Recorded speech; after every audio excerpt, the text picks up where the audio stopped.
Estimados estudiantes, sean bienvenidos a la clase de eficiencia energética en motores eléctricos.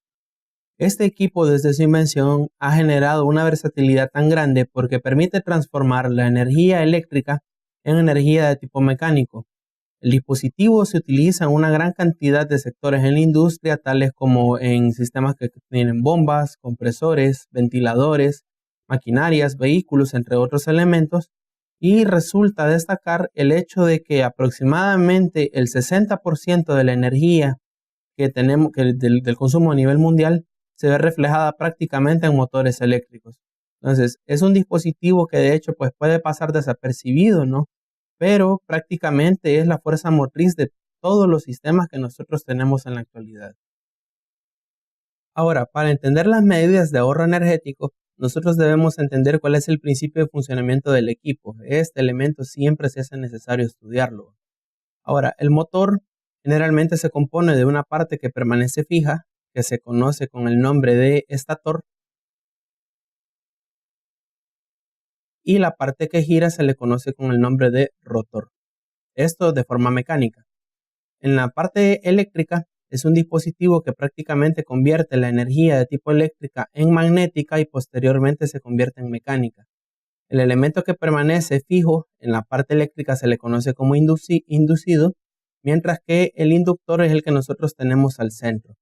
Entonces, este elemento basa su funcionamiento en una alimentación que es de naturaleza alterna y por la naturaleza de dicha corriente que cambia de sentido durante un determinado tiempo, produce campos magnéticos que cambian su orientación en cada una de las bobinas que nosotros tenemos acá en el motor. Esto provoca que un campo magnético intente orientarse y cambie de dirección con determinada frecuencia y provoca que el inductor, al ser de imanes permanentes en este caso, ¿verdad? Y recordemos el principio de que polos opuestos se atraen, el polo sur prácticamente intenta seguir al polo norte que es provocado en el inducido debido a la corriente alterna. Esa es un tipo de motores que se conoce como de imanes permanentes. Sin embargo, nosotros podemos ocupar el mismo principio de funcionamiento con corriente continua. El único detalle está en que nosotros debemos producir la alternancia de la corriente para que el campo también sea alternante. Entonces, la forma en la cual se logra es a través de escobillas, que es un conmutador que permite cambiar el sentido del campo magnético que nosotros tenemos a través de esta espira. El principio es el mismo si utilizamos la regla de la mano derecha. Observamos que la corriente tiene este sentido y a partir de eso, pues el campo magnético intenta orientarse con los imanes permanentes que nosotros tenemos en el lado del estator. Ahora, este elemento naturalmente tiene menor cantidad de material porque solamente tiene bobinas en el lado del rotor, pero cada uno pues tiene sus ventajas y desventajas en cuanto a arranques, operación normal, entre otros elementos. De forma general, los motores ya de gran capacidad prácticamente trabajan con bobinas y con alimentación trifásica. Entonces, nosotros tenemos un esquema bajo el cual funciona la corriente alterna. Recordemos que el desfase en tres fases es de 360 grados entre 3, es decir, 120 grados. Entonces, notamos el hecho de que cuando nosotros tenemos una alimentación con unos voltajes determinados, observamos acá con las bobinas del primer caso en el que la corriente entra y el campo magnético pues intenta orientarse en esa dirección. Posteriormente, como la naturaleza de la corriente es ir cambiando, observamos que la corriente entrante ahora está en las siguientes tres partes acá que notamos y el campo pues naturalmente ya intentó alinearse con el campo que teníamos en esta primera figura. Este fenómeno se repite de forma consecutiva de tal manera que pues completamos un giro y la corriente pues prácticamente también ha completado un ciclo completo. Ahora, esto denota el hecho de que el rotor prácticamente su velocidad está condicionada a la frecuencia con la cual la corriente está cambiando. Es decir, la frecuencia de la red influye mucho en la velocidad que nosotros podemos alcanzar en un motor de este tipo. Ahora, de las partes que nosotros tenemos del motor, nosotros reconocemos diferentes tipos de pérdidas en función de dónde nosotros estamos interesados en estudiarlo. En general, se reconocen tres tipos de pérdidas lo suficientemente grandes en las cuales podemos categorizar dicho análisis. La primera es las pérdidas por efecto Joule, que simplemente se deben al hecho de que el motor está construido con conductores. Al ser conductores lo que lo constituyen, presentan una resistencia y naturalmente la resistencia por efecto Joule se transforma, la corriente que pasa a través de un conductor se transforma en calor. Y esto puede evidenciarse por el hecho de que si nosotros, por ejemplo, palpamos un motor, podemos tener la sensación térmica de que está caliente. Si lo observamos con una cámara termográfica, podemos observar en efecto, ¿no?, al interior de lo que nosotros tenemos acá en la fotografía de la derecha, cómo el conductor pues prácticamente tiene una temperatura mucho mayor que la que nosotros incluso podemos tener en los alrededores. El caso de la izquierda no es un motor, sino que es una resistencia de cocina común y corriente, ¿no?, en la cual prácticamente su función es transformar toda la energía eléctrica en calor. Ese es el objetivo, ¿verdad? Cosa que nosotros en los motores pues prácticamente debería de ser un efecto indeseable, ¿no?, pero es algo que no podemos evitar. El siguiente tipo de pérdidas es debido a la naturaleza magnética o mecánica magnética del motor. El motor, recordemos que al final es un rotor que nosotros tenemos centrado con respecto a un estator.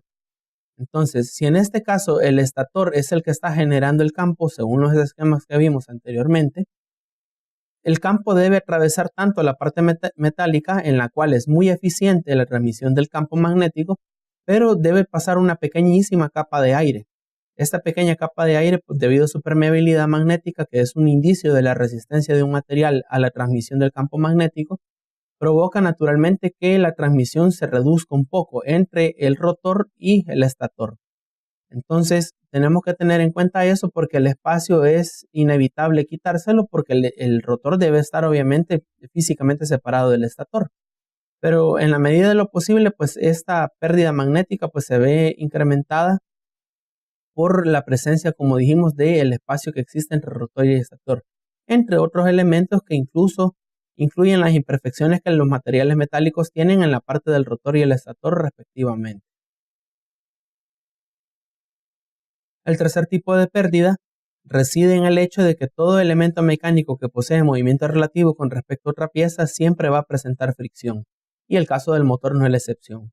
Recordemos que el motor está constituido por el rotor, que es la pieza mecánica que se mueve al interior, y el estator, que es la parte fija. Entonces, si va a haber movimiento entre ambos elementos y se desea que permanezcan concéntricos para que no exista un rozamiento inadecuado entre ellos, debemos instalar en los extremos del rotor un elemento que a nosotros nos permita reducir la fricción al mínimo. En este caso, observamos que lo que se tienen son rodamientos de bolas. En algunos casos ya son cojinetas de materiales blandos que incluso funcionan como fusibles mecánicos ante el desgaste. Es decir, es preferible que se desgasten estos materiales a que se desgaste el eje directamente en el contacto con el estator, porque es un elemento más caro en motores obviamente de gran capacidad. Entonces, este tipo de pérdida está asociado incluso a las tareas de mantenimiento, de mantenerlo lo más lubricado que se pueda con una lubricación adecuada, porque al descuidarse este elemento, pues el polvo y la suciedad pues nos van afectando estos puntos que nosotros tenemos acá en los rodamientos y provocan carga adicional en el motor que prácticamente al final se termina transformando en calor.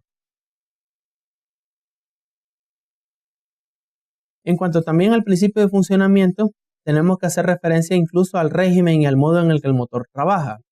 Una primera característica que nosotros incluso a veces por descuido cometemos es el hecho de que se instalan motores cuyas dimensiones o cuyas capacidades son mucho mayores que las que la aplicación requiere.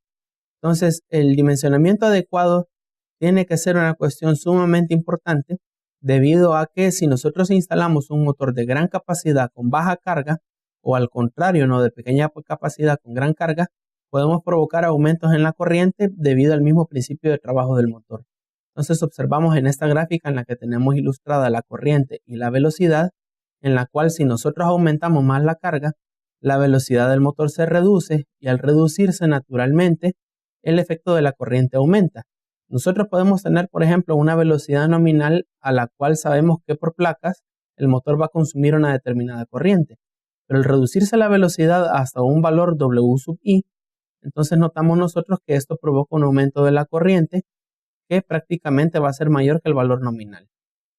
Entonces, pudiendo instalar un motor que de hecho puede tener una capacidad adecuada a la carga.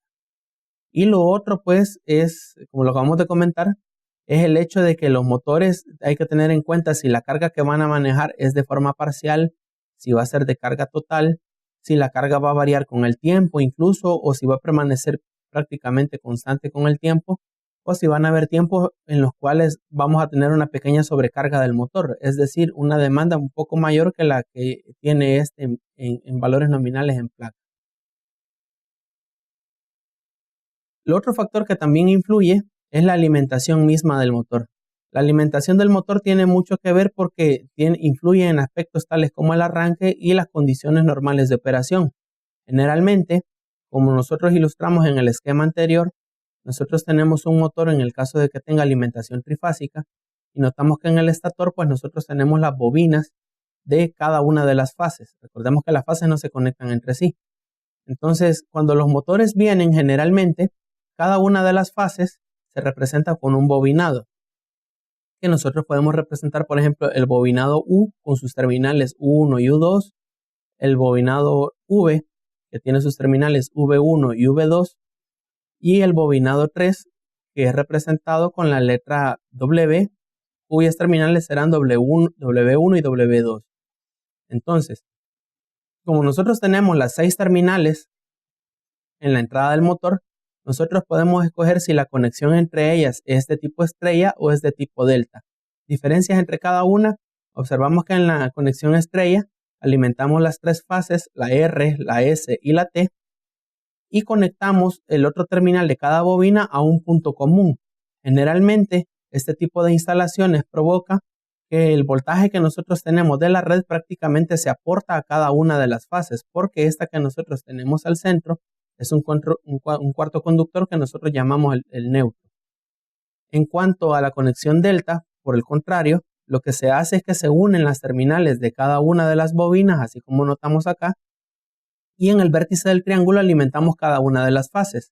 La diferencia radica en que las bobinas ahora no están conectadas entre una fase neutra entre el neutro y la fase, sino que tenemos una fase, un voltaje en R, por ejemplo, y un voltaje en S que están 120 grados desfasados entre sí, de tal manera que el voltaje neto que ve una de las bobinas es menor que el voltaje que nosotros tenemos por fase. Entonces, obviamente eso provoca una disminución y aumenta, obviamente, la corriente que el conductor conduce si el motor consume una determinada potencia. Veremos estas medidas más adelante. Muy bien, esto es todo por el momento. Te invito a que continúes con la siguiente parte, que son las medidas de ahorro de energía en motores eléctricos. Hasta la próxima.